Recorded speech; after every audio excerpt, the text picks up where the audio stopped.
Hey guys, it's me Therapy again. 2 videos in 1 week. I'm gonna try and be consistent, but I'm coming with you some small news. Envy of the Toronto Defiant transfer to the Shanghai Dragons. I'm also gonna be talking about certain issues with certain teams, just that I saw this week. I was watching most of the games, and I'm just gonna give my thoughts on some of the teams and what they should do. Now, the transfer of Envy from Toronto Defiant to the Shanghai Dragons is incredible, and I have some things to say about this. Envy is one of the best divas in the league since season 1, and unlike other divas, he offers incredible flexibility, which is like the main reason he got signed. Ding on Sombra was exceptional. Giguri on Diva is great, but that's all they play. And it's exactly for that reason when the Shanghai Dragons put in one of those players, it's pretty obvious what comp they're going to play.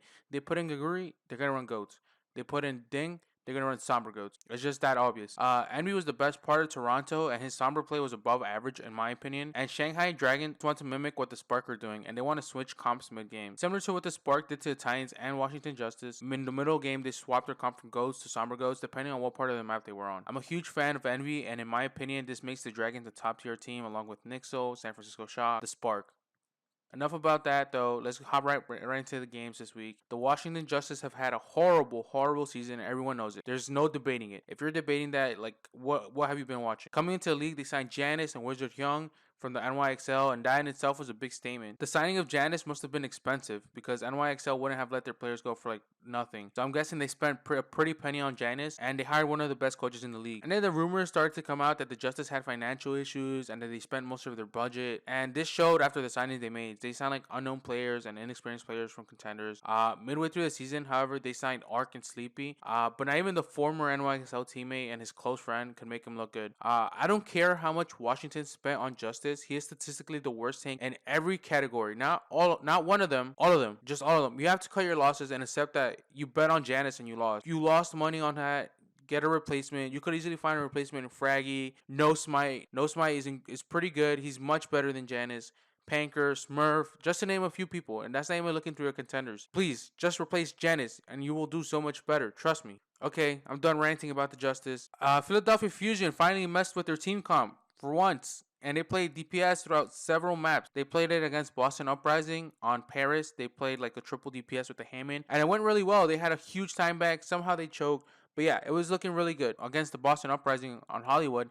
They played a Sombra Goats and they looked super good. They actually held the point for first point. They didn't even cap the payload. So that was an easy win. The only reason, to be honest, Philadelphia won in my opinion is because Boston let them win. Boston were so much worse, and multiple times you could tell that there was little coordination throughout the team. Let's take a look right here. Let's take a look at some clips real quick. RCK JZMP, they got the first pick, second pick, third pick. So they're 2 up right now. And look at what the Boston Uprising do. Poco's on the high ground. Calyx sees him. Fusion is fighting the Zarya. Fusion is fighting the Bridget and the Zen. There's no coordination for this team. Had they all just gone either left or had they all just gone to the right side, this would not have happened right here. Poco, it stays alive way too long. And he gets his grab. Incredible. Just such a huge misplay. Now let's look at another example over here.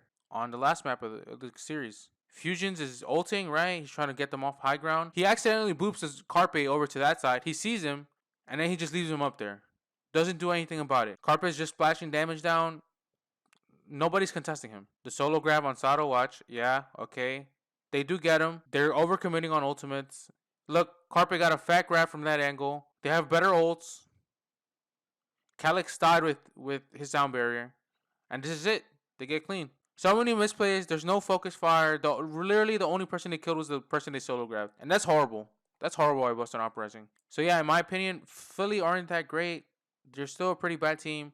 The only reason they won was because Boston is much worse. Where's Aim God, dude? Persia keeps getting out of position so many times. And even on Hollywood, he wasn't able to counter EMP with Transcendence. Like, he just couldn't. He was always caught in it. Boston fans, I'm sorry to say, if your team doesn't change quick, your season is over. Let's talk about the Seoul Dynasty. I like this team, but unfortunately, I do have to criticize them this week because they didn't play well against the San Francisco Shock. They seem to be playing musical chairs with the lineup. They keep switching in Fisher and Marvel and Jackson and Toby. Against Atlanta Reign, this worked, and they went 4-0. They clean swept the series, but against the San Francisco Shock, arguably a top 3 team, Seoul looked very confusing against the Shock. They tried to play 3-3 in the first half of the game. Goats against the best Goats team in the league. It's not going to go well.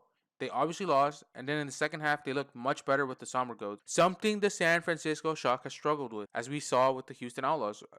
So, if you knew this, why didn't you practice this and implement it? But no, you want to run goats. The scoreline could have looked much different. And yeah, the Soul Dynasty needs to improve their coordination. At one point, they had a 3 ultimate lead, as seen in this clip right here. I'm going to play it right after. They had a 3 ultimate lead, and they just let it go. The San Francisco Shock used like 2 ultimates, and they ended up winning the fight. That's incredible. You can't let that stuff happen. In here to kind of get Soul to invest some of these ultimates. Also helps you build up back towards your shatter. So here's going to be the rally. It's going to be Grab that comes down right away. No follow-up, so you can live through this. That's bizarre. Maybe the Shock to force more ultimates out. I mean, the Shock didn't have to use a Transcendence when they were grabbed. That's a huge win for them. Now a Sound Barrier from the Soul Dynasty. They're trying to get aggressive behind the support of. It doesn't look good. And the Fire Strike comes through from Super. Then he just puts the shield up. It's another day in the office. Super to step forward. So They have potential, in my opinion.